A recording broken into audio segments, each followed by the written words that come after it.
Good evening. My name is Suleiman Olayinka Obelao. Your Excellency, the Honorable Ministers, journalists, distinguished ladies and gentlemen, dear compatriots, it is a great honor for me and Yoruba community in Senegal, known as Ebe Omo Odudua, to welcome you to this inauguration ceremony.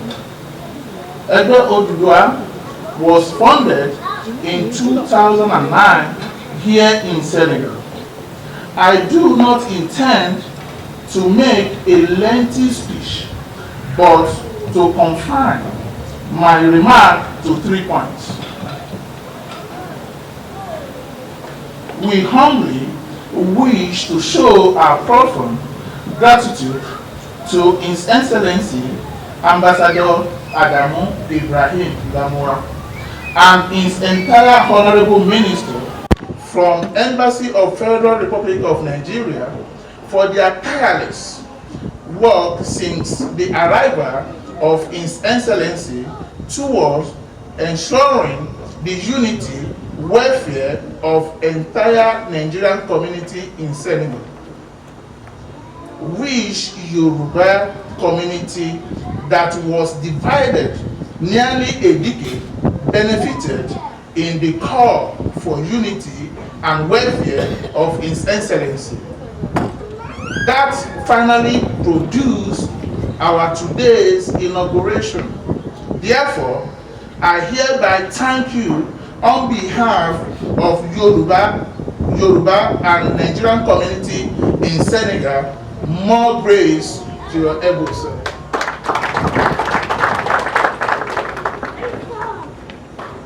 It has been a pleasure to work with the executive, elder of council, and all members of Ebe Omo Odudua to make today's ceremony a remarkable one. Thank you.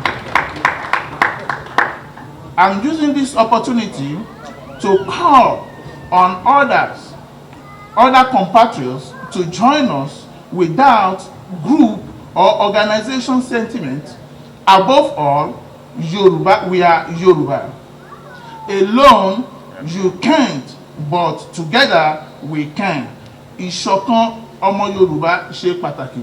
The unity of Yoruba is paramount. The new era of Yoruba community will be based on solidarity, giving support hand to one another, unity, and collaborate with the supreme institution of our beloved country, Nigeria. I and my executive, we introduce health insurance policy that will resolve our health challenges with 80% coverage of the total cost of any treatment with quarterly contribution annual fixed amount for each member. I pledge to keep transparency policy, unity, focus on well-being of Yoruba community and defend the interests of Nigerians residing in Senegal with the approval of the supreme institution when needed.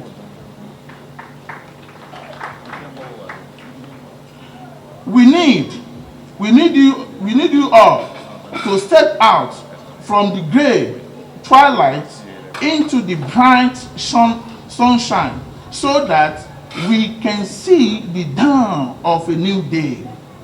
Once again, Your Excellency, Honorable Minister, journalists, distinguished ladies and gentlemen, dear compatriots, thank you for coming and have a nice day.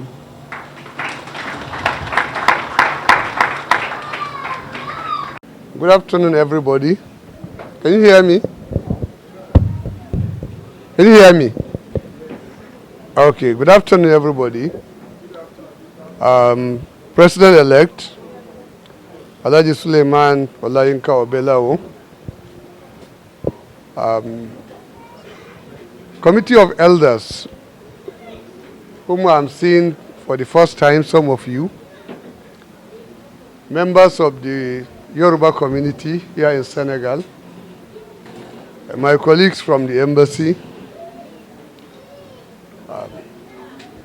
It gives me a great pleasure to be here today to witness this event, simply because this is what we have been preaching since my arrival here from the embassy. The unity of Nigerian community in Senegal is very, very important to us as an embassy, because we believe the unity of the Nigerian community will help the embassy in its relationship with host authorities, particularly when it comes to image laundering. The embassy alone cannot do it. We will definitely need the support of the Nigerian community. How do we get the support? Is by getting you united, strong, hardworking. I can say from my arrival, I've interacted with a lot of you, but I haven't seen many like this from the Yoruba community. The first 2 meetings I held with the community was a reconciliatory meeting in which I was told that there were factions, people were not agreeing to each other, there were problems, leadership issues, followership issues, and I invited them for a meeting. I said, see, all this one we are doing, it won't take us to anywhere, because we are all striking to be in these positions because we want to serve the community. The community you are going to serve, it must be united. You cannot be a leader alone. If you call yourself a leader and you are working and you turn back, you don't see anybody following you, you are not a leader. A leader must have followers, and the followers must be as good as the leader. Inasmuch as the leader requires the followers,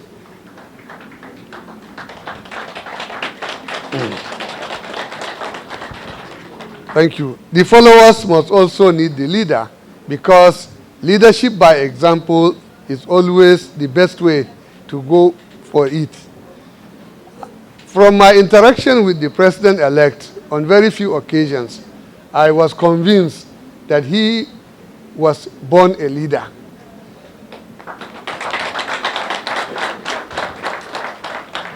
When leaders are born, they mature. It takes time. You don't start from the cradle. You grow up. You start crawling. You start walking. You go to school. You go into community services. You go into interaction with schoolmates. You start from roommates. You end up coming to work, and you have staff. You have people who are working with you. You have colleagues in the office. You have people that have worked with you. He has crawled from the cradle, from childhood, from primary school, from secondary school, from university. He's now an international player.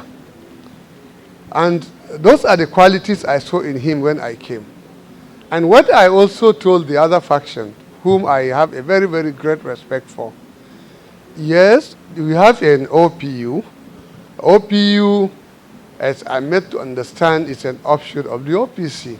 I have a great respect for Chief Gani Adams, who is spearheading that leadership. But it doesn't stop you from working together with other Yorubas. You cannot be a leader and you have only 3, 4, 5 people in your kingdom. You must have a whole land to call yourself a leader. And it was based on this that we held a meeting with him, with Alhaji Suleiman. We had about 3 different sessions. We enlarged the group. People were invited from outside. We agreed to form an electoral committee, which went ahead to organize this election. The embassy witnessed it. People came from all over Senegal. Elections were held. And everybody accepted that, yes, this election was free and fair. So for us from the embassy, attending this inauguration is like a completion of our journey. We started this journey to unite the community, and here we are inaugurating a president in the name of the Odua Progressive Union. So for us, our congratulations not only to the president, but to other ESCO members, to the committee of elders, and to the entire community. Why? Because it is not only him that can answer the Yoruba community. If the Yoruba community is good, he will be proud. If it is not good, he will be ashamed, because by the grace of God, he is the leader today. So you will look back in the next 3 years and see where you were today, before today, and where you will be in the next 3 to 4 years. By the time you are having another election, I'm sure you will see the qualities of leadership that I was referring to in him. Just now he announced the issue of health insurance scheme. I have never attended any community meeting where the president will, on the first day, announce a contributory scheme for your health insurance. I really feel this is something that is worth commending from day one. He doesn't even wait to start. He already has a plan. He has where he is taking the community to. And we all know that health is wealth. So with a healthy community, I'm sure your productivity will improve, your businesses will expand, your children will go to school, and everybody will be happy. So on behalf of members of the Nigerian embassy that are here and those that are unable to make it, I wish to congratulate all of you for selecting a president that can lead you and that you will be proud to have a very good leader. To the larger Yoruba community, I know this is not up to 50% of Yorubas in Senegal.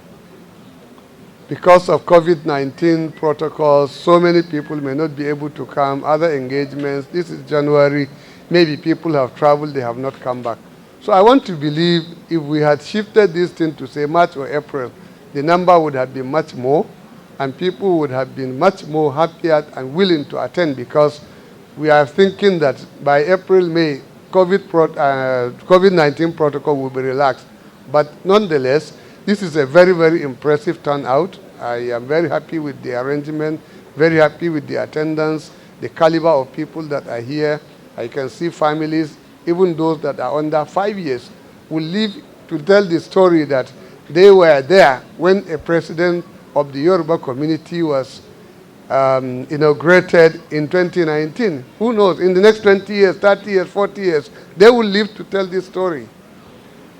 My own message to the outer community is, please unite yourselves.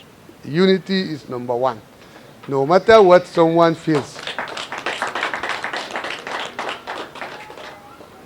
When you are united, you are stronger. Take a broom. You can break one without even knowing you are doing something. If you have a bunch of brooms, before you break them, you have to try and try and try and try. So unity is the key word. Please extend your hands of friendship, extend the invitation. Whatever program you are doing, don't limit it to those that are here today. Invite everybody that is under the banner of Yoruba. If he has that Yoruba DNA, he is under you. If he is a Yoruba man, he is under you. Whether they voted for you or they didn't vote for you, even in general elections, no president has ever been elected with 100% votes. You still have some people who have voted for other opposition candidates. But after inauguration, you are the president of the country.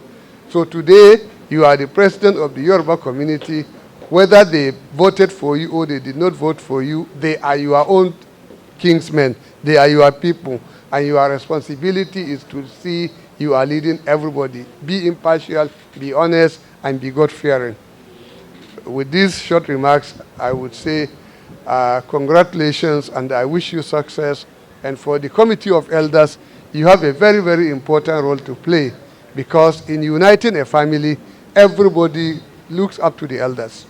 The president is here. He is capable, we know.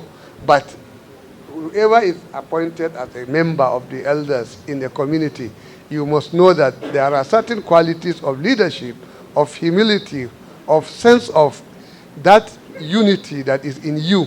That is why you are appointed. So please don't fail him and don't fail the community, because if you fail to unite, it is not only the president or the ESCO that will be blamed. The committee of elders, you are the supervisors. You are the ones who are guiding. Where the president is taking a wrong direction, you have a responsibility to call him and say, Mr. President, you are going astray, and this is the right way for you to go. You and your ESCO. If they don't listen to you, next election, don't vote for them. Look for others who will be doing what the community will benefit from. I have no doubt that this ESCO will give you the best of leadership that you will require, and the community will be much better in the next 5 years. Thank you very much.